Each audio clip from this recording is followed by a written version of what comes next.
Welcome to Cobb TV. I'm Aqua Liao, and in the studio today we have Cobb Commission Chairman Mike Boyce. Hey. Welcome, Chairman. Thanks, Aqua. It's good to be back again. Another beautiful spring day, another day the Lord has made. I just walked over from a Veterans Accountability Court outside, just a wonderful program. It's just a great day to be in Cobb. Well, good. I know that we've had a full week this week, and there are several things that came up from the Board of Commissioners meeting that you would like to highlight this week? Yes. It's interesting. We had a lot of big projects starting out the year with the pay study, the parks bond, and other issues. So I think today I'd like to sort of briefly go over some of those.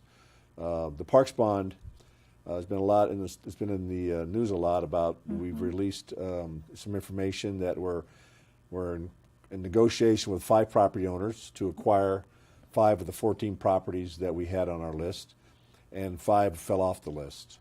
4 of the property owners declined our offer, and then 1 of them had some environmental issues that had to be remediated by the property owner, and the price was sufficiently high enough that the property owner would not have garnered any benefit from our payment to them. So what we're doing now is we have 4 properties left on the list that we did not appraise, and the reason we didn't appraise them is that the appraisal fee comes out of the $27 million. So we just decided that let's see how much the first 10 properties are going to take up that $27 million. If it took up all $27 million, then there would be no reason to appraise the last 4, and we'd have spent money needlessly. So now that, in fact, we are going to have money left over, we're going to appraise those other properties and then go to the property owners with our amount. If, in fact, we still have money left over from that amount after going to all 14 properties, and then what we'll do is we'll go back to the board and we'll go back into that universe of remaining 150 properties, and we'll have a discussion about which ones we're going to do to garner a whole new list. But what I want to emphasize is a couple things. First of all, I know there are a lot of people who are very interested in us acquiring these properties. But as I tell people, ultimately it is the property owner who has the last say. And I know that there's been a discussion that we can use this money in certain creative ways to acquire property. And quite honestly, I'm interested in all possibilities and options, and I'm having the Parks Coalition come back to us again to express those options, just so they can understand that we'll all be at the table to see what their side of the story is, what our side of the story is. But right now, our side of the story is that we can only offer up to the appraised amount of the property. We can't go above that. And if we're going to have a creative way of doing that, I'd be very, very careful, because this is a very conservative county. This is a taxpayer's money, and we want to make sure that we're using this in a way that reflects that very conservative approach to taxpayers' use of the funds that they've given us. Well, that puts us in a good place to segue into our next topic of discussion, which is the new budgeting process. Right. I know this week we've had several different presentations from the Department of Transportation that I know you want to kind of highlight and brief the residents on what to expect. Yeah, thank you. This is one of those things where people, if you have insomnia, you start talking about budgets. I get that part, but what I saw before I came to office was that the commissioners were given this product in the last couple of months before they had to vote on it. And I think it's very important to emphasize to those who are watching us that your commissioners, they work very hard. And I just laugh whenever I hear people say that it's a part-time job. It is not a part-time job. These commissioners work very, very hard. So what I've done is I've kind of added to their burden by this new budget process. Because while they're out there trying to address the concerns of their constituents, I want them to see all the elements of the budget that they're going to vote on in late September. I do not want to have this and turn this into a crisis mode where they're trying to go through all these different departments and seeing what the issues are, and at the same time, stacked on top of that, do their constituency responsibilities. So what we've done is I'm spreading out this budget process over basically 9 months. So we'll start in January, and we'll start briefing each of the departments, and they get to come in and they get to tell us how they envision doing the county's vision. And they lay out all their programs, but more, just importantly, they lay out the fact that if we give them a target amount of what they can spend, what is as I call the unfunded liability? What are those things that they still need to get done, but we can't get done because we don't have the money?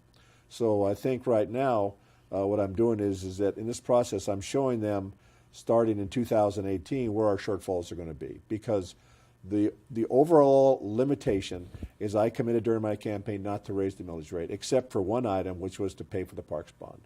And what that does, that comes within the debt service.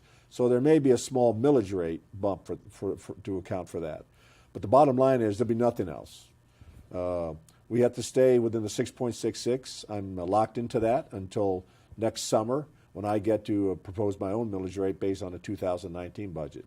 So, for instance, right now, when we had our discussion on Monday about the part of transportation, you'll be able to see on your screen some really major issues we're having trying to provide quality service to the residents in this county. The sheets will show you that we have vehicles that are anywhere from 10 to 13 years old. And that's just in this department. I know there's vehicles in other departments of that same problem. You're going to be able to see the fact that we have a backlog in our road maintenance department. These are the ones that pick up the litter, cut the grass, fix the road signs, and the guards that have gone down. You'll be able to see that 5 years ago we had no backlog, and now we have 4,000 hours of backlog to get addressed projects. And that can only be handled by additional resources, primarily money to buy people. But I can't buy those people because I'm glued to my campaign promise not to raise millage rates. Now, we are going to have increased revenues from the halo effect of SunTrust Stadium and Battery Park.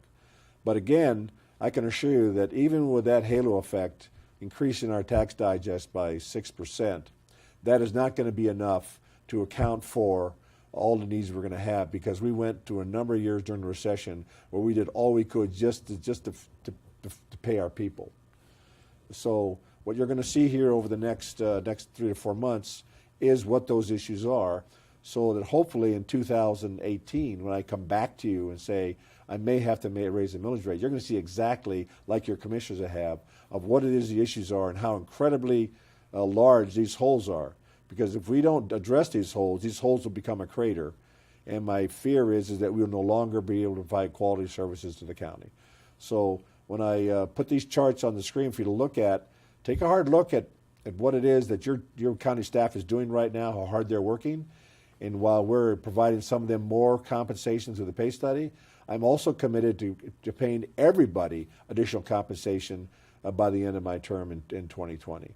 So we have some big bills out there, but I can assure you that we're going to address them. We're going to address them in an open, transparent manner so everybody can see, where we're trying to go, how we're trying to get there, and how we need your help in doing that. Thank you, Chairman. I know that a lot of residents definitely do appreciate that.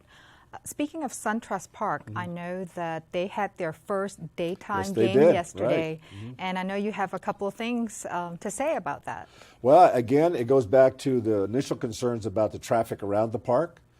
And as I've been assuring everybody, that we have all the necessary resource plans, infrastructure to address that, whether it's a night game or a day game like we had yesterday. And the thing about the day games is that that's the peak time when the county has the most people here already.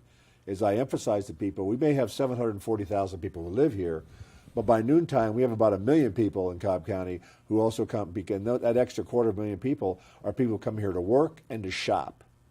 And now with the Braves game, to watch a Braves game. So we have to look at the bigger picture, not just of what the isolated, 9 to 12, 10 in the morning and 2 to 4 in the afternoon, the overall needs of the county, and we need to make sure that we inform the people who come and visit us and live here what we're doing to address those needs. And I think we've done that very well. I think over time we can honestly say that A, our commitment to open the stadium on time successfully has worked. B, we've addressed the traffic means because we've worked with people to tell them here's how the best way to come to the game or to come to Battery Park and not have to suffer through traffic. And they've worked with us on that. So to me, this is another great example of the county working with the people to prevent a great envy, and we can come here and have a great time. Thank you, Chairman. That is awesome to hear. I know that we have a long weekend yes, coming up, right. And do you have a Memorial Day message? I do. As you know, I spent 30 years wearing the uniform of the Marine Corps to defend our country, and this is the weekend where we recognize those who gave the full measure of their duty, including their life.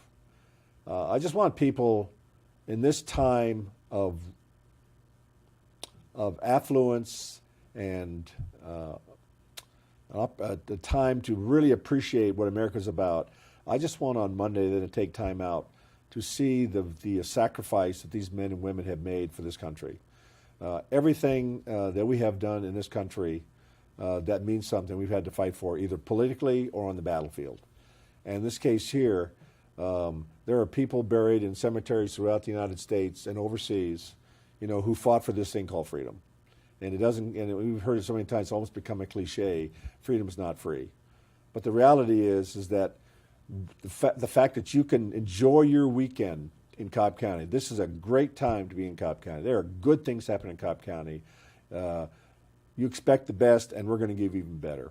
So I just think right now that all I'm asking people is just take some time out to thank those people in uniform and their families that got behind them, this country that did all they could to help them, to say thank you for what they did. And I'm going to a ceremony at noon on Monday at Marietta National Cemetery to be part of a commemoration ceremony to acknowledge the fact that I want to thank all these people who have done so much to make our country great.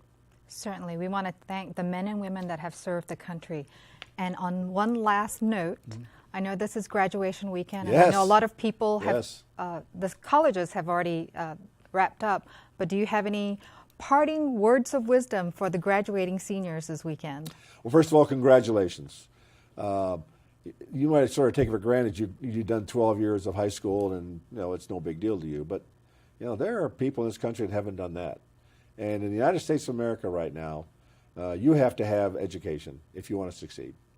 I'm not saying there aren't those selected few that have won the lottery, but education is the gateway to success for the American dream. So for you that are graduating this weekend from high school, those that have graduated from previously from college, I want to congratulate you on a significant achievement that you worked hard for. And I also want to let you know that never stop learning, all right? I've gone to school many times after I graduated from college. I read a lot. So in America, if you want to do well and you want to have a life that means something, be educated, stay educated, and make this a lifelong part of your walk in America. Thank you, Chairman, and we will see you next week. If you've not had a chance to watch Chairman Boyce live, please go to www.cobbcounty.org/CobbTV, and you can watch any of Chairman Boyce's updates or sign up for his newsletter online. Okay. That's a great message. Well, have a great weekend, Ika, and your family, and enjoy it. And let's go outside and just savor this time to be in America. I know. Thank you. You're welcome. See you next week. See you next week. You bet.